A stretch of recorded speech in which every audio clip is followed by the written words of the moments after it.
Hey, it's NPR's Book of the Day. I'm Andrew Limbaugh. Before we get into today's show, I want to tell you about a new offering we have here at Book of the Day. We have now launched Book of the Day Plus, which is a new way to support our work here at NPR. When you sign up, you get access to a special feed where you can listen to our new episodes sponsor-free. Nothing is changing about our regular show, but Book of the Day Plus is another way to help us keep giving you the books coverage you love. So please do sign up. We really appreciate it. You can find out more at plus.npr.org/bookoftheday. All right, on to today's show. I guess I've hit that stage of parenting now where younger parents and people thinking about becoming parents have asked me what it's like raising a kid amidst, everything going on in the world, climate change and economic instability and any other thing that seems like a horseman of the apocalypse. And I don't know, man. I don't have any answers. But Emily Raboteau might. She's the author of the essay collection Lessons for Survival, Mothering Against the Apocalypse. And in this interview with Here and Now Celeste Headlee, she talks about grappling with what Celeste calls the low level of dread that so many of us live with. And part of Raboteau's answer, it's too much to bear without help. That's ahead. This message comes from NPR sponsor Live Right, publishers of Left for Dead. Shipwreck, Treachery, and Survival at the Edge of the World by Eric J. Dolan. The true story of 5 castaways abandoned on the Falkland Islands during the War of 1812. Available wherever books are sold. This message comes from NPR sponsor REI Co-op. REI has gear, clothing, classes, and advice for camping and glamping, biking and hiking, axing and snacksing. Visit your local REI Co-op or rei.com for the 1,000,001 ways to opt outside. How do you parent in a time of climate crisis? How do you help your kids thrive when you're afraid they'll inherit a less than healthy world? Those are a couple of the questions author and photographer Emily Raboteau explores in her new collection of essays, Lessons for Survival, Mothering Against the Apocalypse. And she joins me now. Welcome. Thanks, Celeste. I'm happy to be here. I love the way you start the book. The moment that you experienced on your way to a baby shower, expecting a child, when you saw a sign in Times Square about the end of the world. Can you tell us about why that moment stood out for you? When I think about it now, it was presaging like a decade or an era where there would be a lot of crises unfolding that would make parenting really challenging. Not merely because of the climate crisis, although certainly because of the climate crisis. And when we think about when our kids are going to be our age and maybe having kids of their own, it's hard not to feel dark and scared about that. Especially because the pandemic arose over the course of this, which complicated it even further. Yeah, the pandemic really was a difficult time to parent through, for sure. And I also wanted to talk about, how a lot of the deaths, in New York City where I live were happening disproportionately in the zip codes where there's a lot of environmental injustice and a lot of police brutality. And so I wanted to write about the ways that these certain crises highlight elements of social and environmental justice. The book, as much as it deals with some very serious issues, for me, it felt a little healing to hear someone else grappling and finding new ways to grapple with the sort of low level of dread that so many of us live with. I mean, you already mentioned the climate crisis and, of course, the pandemic, but you're also alluding to inequality, and especially for people of color. At one point, you say in the book, we already knew we needed to prepare them for Black life under white supremacy. Now I see we also have to prepare them for extreme heat and ungodly flooding. And you found a new way to sort through this by traveling around the globe. Can you tell me why?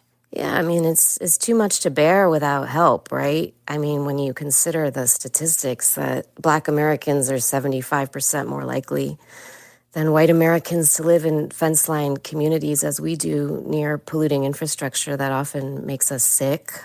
It's just without lessons, right? Without thinking about examples of resilience, I think it's just too hard. And not just too hard, it's too enraging.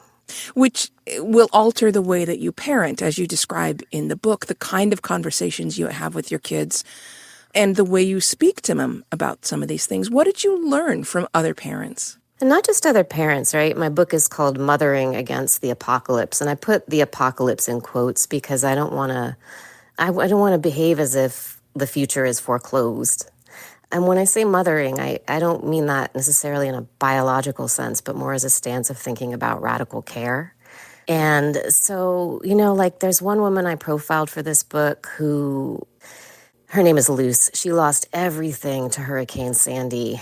She is a Black Latina in her 50s, and she had to completely revolutionize her life. She wound up going down these wormholes of these prepper websites because she lived through a disaster, and it kind of radicalized her in terms of thinking about stuff, right? She just wanted to be able to move with her home on her back, and she ended up buying a van and entering that van life. And she just has a lot of wisdom about survival and resilience, having just changed the course of her life entirely. And she's not a mother, but I learned a lot from her. There's not surprisingly for a photographer, but there's so many powerful images in this book that become metaphors. Let's start with the most obvious one, because the very first essay is about birds. How did your view of birds change over the course of this exploration? Yeah, mainly as a city dweller, I maybe was conscious of pigeons and sometimes the occasional amazing peregrine falcon who might eat a pigeon perched on our fire escape. But I wasn't really a birder until I started noticing these bird murals around Harlem and Washington Heights and Upper Manhattan. They're there because John James Audubon, the ornithologist who painted all those birds of North America, used to live. In fact, he's buried in the neighborhood. And as an act of kind of memorial to him, but also like a sly commentary on climate change, they represent species that are expected to be extinct by 2080 owing to climate change. And I started documenting them as a photographer, kind of as an active witness, but also because I know as public art, they're not going to be there forever. And I wanted to be able to share them with others. I wanted to touch on another little bit of imagery, and that is water.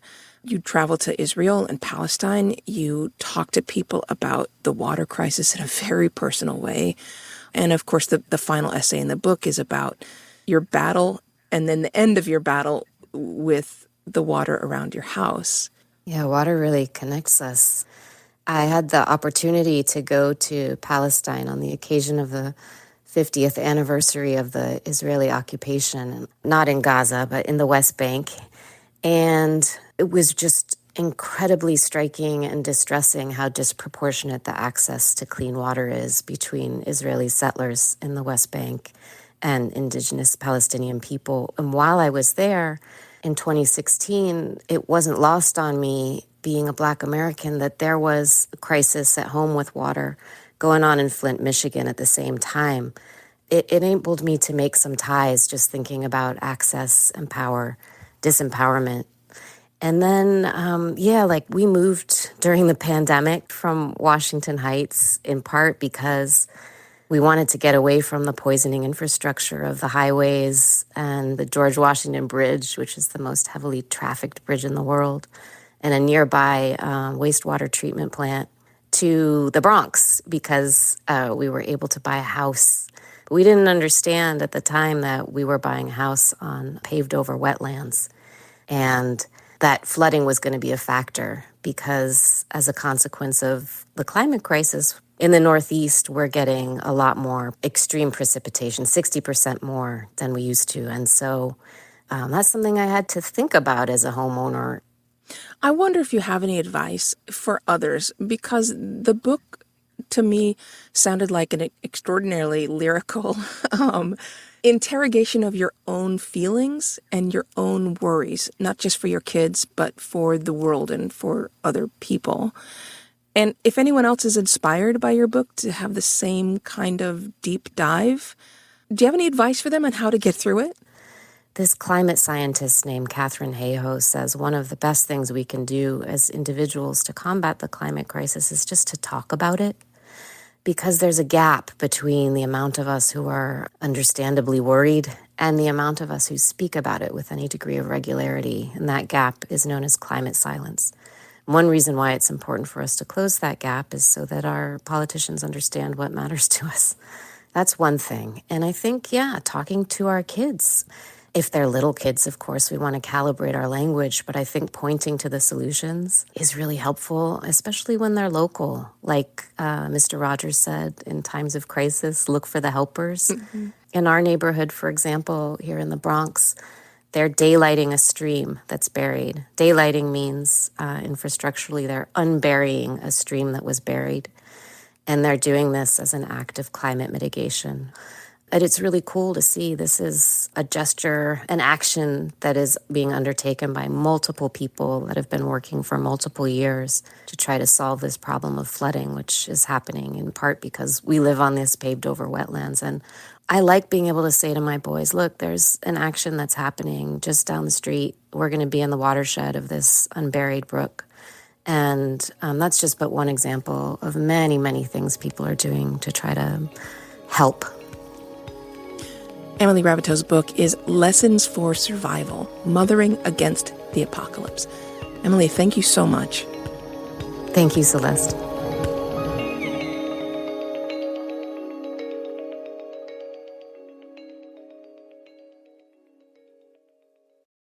Last year, over 20,000 people joined the Body Electric study to change their sedentary, screen-filled lives. And guess what? We saw amazing effects. Now you can try NPR's Body Electric Challenge yourself. Listen to updated and new episodes wherever you get your podcasts. This message comes from NPR sponsor Rosetta Stone, an expert in language learning for 30 years. Right now, NPR listeners can get Rosetta Stone's lifetime membership to 25 different languages for 50% off. Learn more at rosettastone.com/NPR. This message comes from NPR sponsor Acorn TV. Acorn TV is brilliant television told brilliantly, from charmingly cozy mysteries to daringly dark dramas. Visit acorn.tv for a 30-day free trial with promo code NPR. Acorn TV. Brilliant.